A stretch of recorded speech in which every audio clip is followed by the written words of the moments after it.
All right, so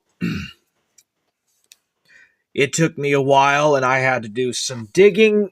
I had to go back and I had to do a lot of digging and a lot of research, and it took a great deal of my time. Part of the reason that I don't like doing the debater-tainer shit anymore is because it just takes a lot of time and a lot of energy to do. But, okay. Rick Perry has Sick Lies, Twisted Rick.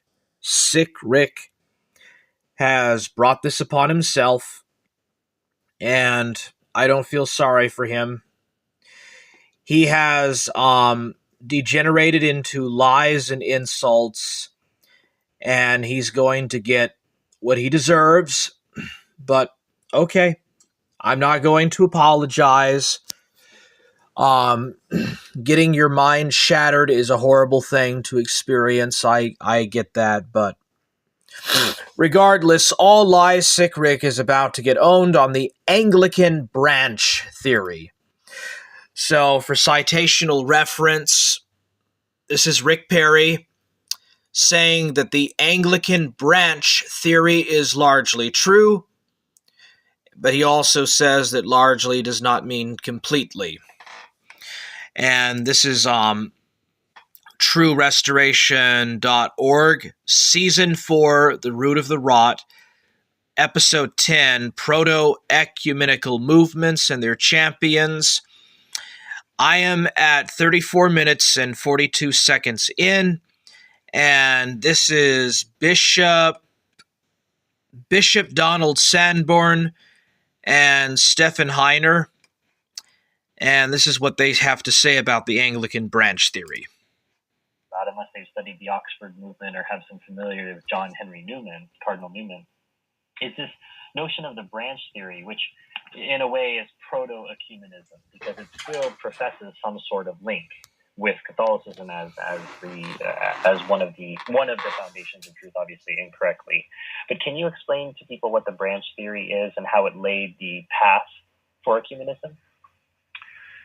Yes, it was the child of Pusey who was the one that established high Anglicanism in England during the 1850s or 40s too, Newman's time, the Oxford movement time. And you see, the Oxford movement had two branches. One was the branch of conversion, which was Newman's branch, and Father Faber and others who followed him. The other was to transform the Church of England into something that could amalgamate with the Catholic Church. Pusey's idea was fix up the Church of England in such a way that it regains its liturgical past and its dogmatic past, and then go to Rome and say, look, let's have an amalgamation of these two churches because we are where we should be. We've cleaned up our act. We are the English church the way it was before the Reformation, and why don't you just take us? And that was Pusey's idea, so he worked on that. However, it developed into something called the branch theory. The branch theory held that the church consisted the Church of Christ had three branches: the Eastern Orthodox, the Anglicans, and the Romans, and that these three branches made up the true Church of Christ, and therefore they should all be in communion with one another. Of course, and so they made all of these approaches to Rome that, you really should get on board with this branch theory, and Rome wanted nothing to do with it at all. But this was the beginning of ecumenism. It was condemned in 1865 by Cardinal Patrizzi, he was very, very clear about the fact that this is something which undermines the very nature of the Catholic Church,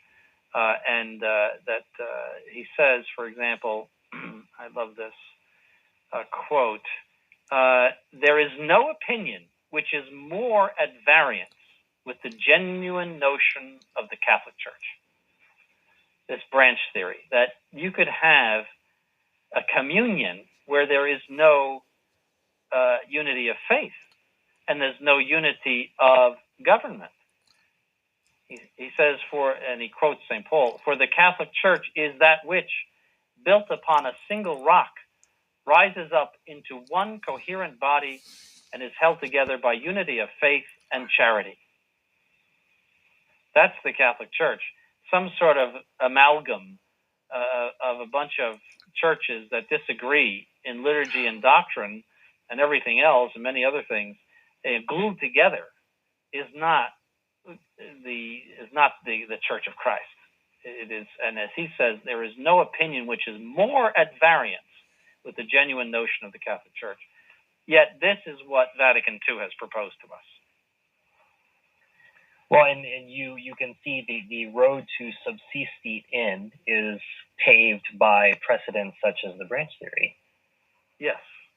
That instead of saying the Church of Christ is the Catholic Church, the Church of Christ subsists in the Catholic Church. It means those are two different things.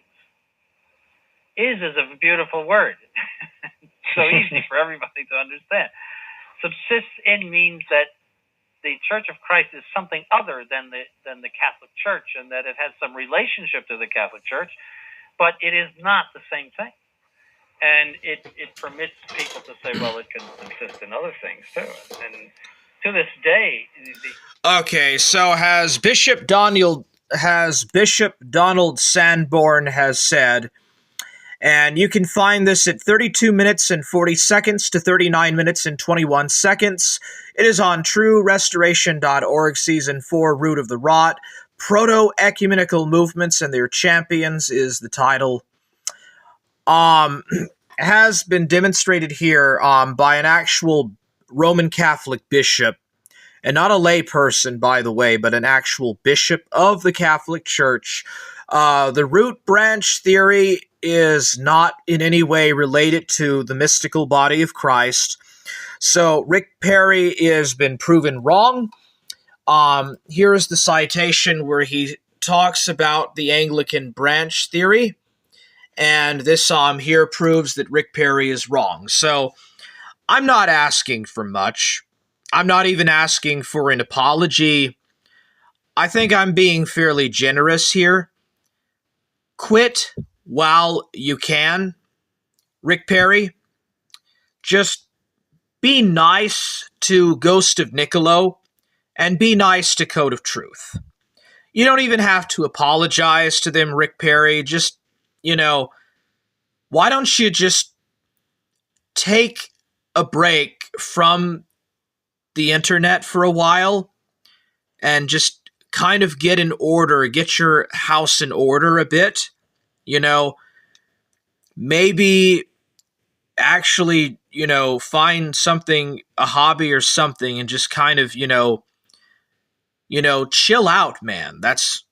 Is that really that demanding? Just chill out, dude. Okay? It's like Forge Gang is just a community of people that just like to chill, okay? We don't want to argue and insult one another. We just want to hang out and chill. Play video games, okay? A lot of us are gamers. I'm kind of a gamer. Ghost of Niccolo, Code of Truth are gamers. Third Four is a gamer. We just want to hang out and talk about our favorite games and, community stuff. We don't really want to talk about the stuff that you talk about. It's sus. It just talk about stuff that relates that's actually cool and chill and not, try to stir division. You don't have to stir the shit pot, Rick Perry, okay, with your sick, twisted lies, okay? I'm not even asking you to apologize. I'm not even demanding a formal apology. Just chill out, dude, and don't try to cause division in Forge Gang.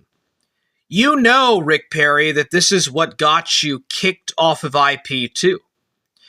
You learned to not freak out and be sus and to chill, and that's why they let you back on that site. Well, it's the same thing here. It's going to be the same thing everywhere you go. Okay, just chill out. Okay, we're a community of gamers. Forge Gang, most of all, is a community of gamers, and again, I'm not asking you much. Just chill out. If you need to, take a break from YouTube or the internet, and then come back and just hang out, Hang out with us and just be friends, okay? That's not much. That's not demanding much, okay? So I proved you wrong about the Anglican Roman Catholic branch theory.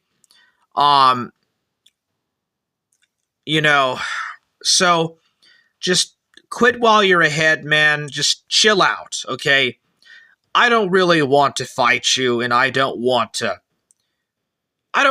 be mean, but if you keep doing this, I don't want to say this, but it's going to get a lot worse for you. And it's going to get so bad, so awful of an experience, you're going to not want to even be on the internet, period. And that is not a threat. I'm not threatening you. I'm not even demanding a formal apology from you. Just chill out, dude. Okay? Quit while you're ahead, Rick Perry. Quit while you're ahead. And this is not a threat. I'm not threatening nobody. Just quit while you're ahead, man. Quit embarrassing yourself.